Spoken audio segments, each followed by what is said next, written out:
Well, spring break, it's officially here. This is the first weekend the Coastal Bend will welcome visitors in for the annual event. But who are they and where are they going to be staying?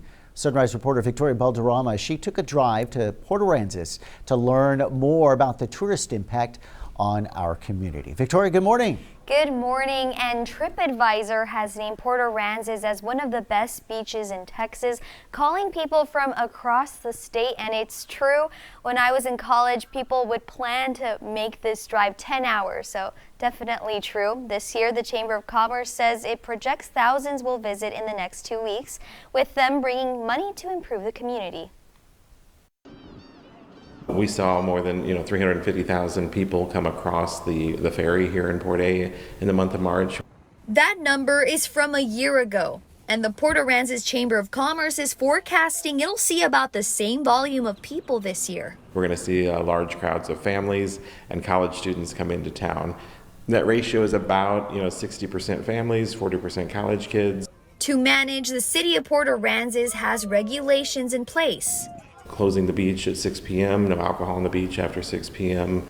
And if you're interested in renting a property to stay in Port Aransas, the owner of Life in Paradise Property Rentals, Steve Dewitt, says you have to be at least 25 years old.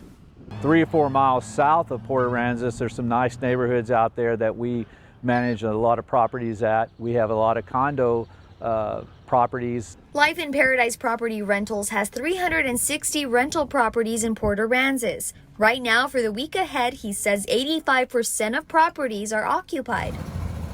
As for his golf cart business, Dewitt expects the younger crowd will be renting and driving them off to the beach.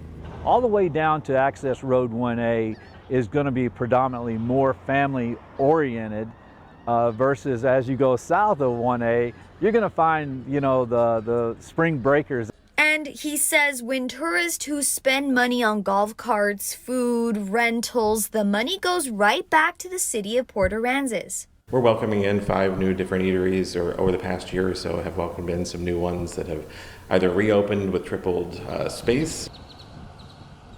More business, and I took a look at the data Life in Paradise gave me, and it looks like the highest occupancy days next week are Monday through Thursday because of the warmer weather. The largest concentration is coming from Austin and San Antonio, so warmer weather means more tourists, so that's a good thing. Paulo, over to you.